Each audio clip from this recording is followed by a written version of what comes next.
Hello everyone, welcome back to another video where today we are going to be discussing the overnight ratings for episode 1 and 2 of the brand new Doctor Who, The Space Babies and Devil's Cord respectively, and I wanted to discuss these not because I particularly think that they're overall indicative of the show's success or failure, but more because I feel like I wanted to get ahead of people who will try and twist it into indicating that the show is somehow failing because yes, these numbers are lower than what we're used to. However, there's a very obvious reason for that, which is that these are the live viewing figures for the BBC One broadcast at 6:50, and the show was available on iPlayer 18 hours before that.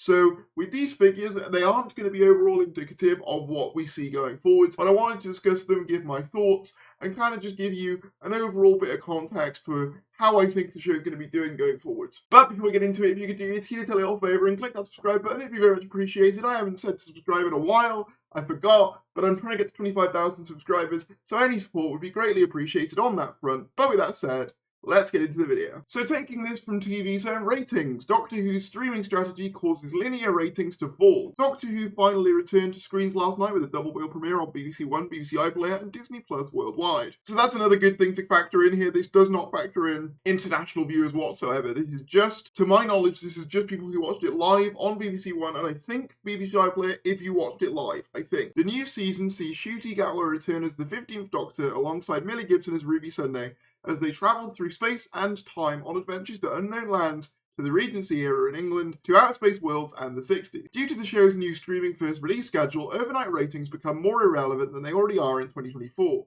For a start, those overnight figures do not include pre-transmission or devices, so I'm assuming if you watched on an iPad or something, that doesn't count. I watched it on a PC, so I don't know whether that counts. Let me know.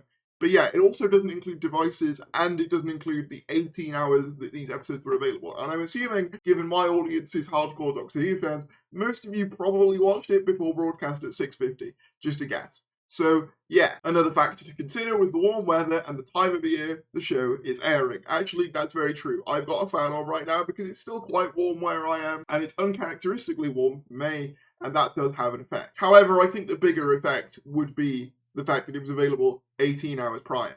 Space Babies aired at 6:20 PM BST on BBC One to an audience share of 2.6 million. The Devil's Cord followed at 7:05 PM with an audience of 2.4. Consolidated figures, which will include pre-transmission and devices, are expected on the 20th of May. So yeah, they're obviously, the numbers are lower. It's not like an amazing number, but the number needs to be put into its context. You can't look at the number in isolation, you have to look at the number alongside the circumstances with which it released, and as I said, this came out 18 hours before broadcast on the iPlayer, so we won't really get a full picture of how well Doctor Who's done until the 7-day figures come out around the 20th or the 21st of May, whenever the BARB decide to update them. But I did think it was worth noting that this isn't even the lowest figure for Doctor Who's recent revival. That award goes to Legend of the Sea Devils with 2.2 million, which was a brand new episode at the time that aired at Easter, with very little competition for it, and it still managed to get less than this, despite this having the obvious caveat of having to release 18 hours before, whereas with Legends of Sea Devils, the people who were watching it were watching a brand new episode. So it's not even the lowest viewed episode of the recent revival, despite that. I will say, I think we probably will see the numbers fall under Legend of the Sea Devils given this opening performance. However, again, I wouldn't worry too much given the 18-hour thing is going to have an impact. Of course it is. People are going to be watching it on iPlayer first. And as I said, this doesn't include Disney and stuff like that. So no, Doctor Who's not going to die because of this. I know people say that, but in reality, Doctor Who's already been renewed for a second series. In fact, they've already filmed most of the second series. And Russell has begun writing scripts for the third.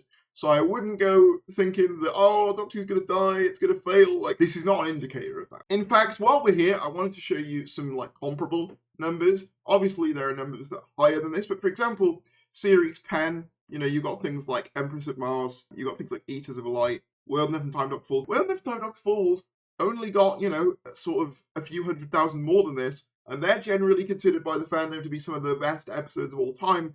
And an interesting point to note here is you'll notice that the consolidated number is less of a jump. Consolidated tends to be a jump of around 2 to 3-ish million. And again, you can see this again with Series 13. Look, as you can see, Legends of the Sea Devil on 2.2, so this got more than that. But you can see here the New Year special 3.2, 3.5 for Flux episodes, 3.8, 3.4 overnight. But then by the time TV comes along, about 1 million gets added.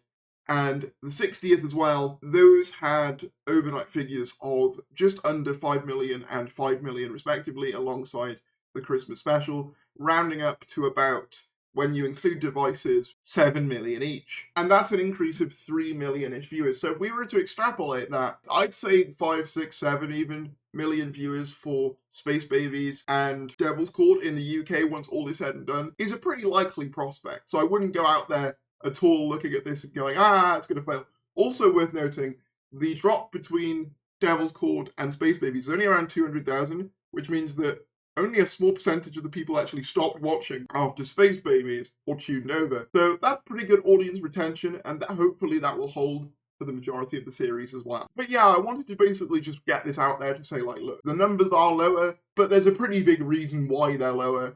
And I think that once the 7 days come along, they'll be more comparable to what we've seen for the 60th and Church on Ruby Road, which, no matter how many corners of the internet will try and say it, because people also try and say that they were ratings failures, 7 million viewers on a TV broadcast show is great in today's current climate in the UK. And again, that's not including Disney+, so nothing to really worry about. But be sure to like this video if you enjoyed, subscribe if you're new, and I'll see you later.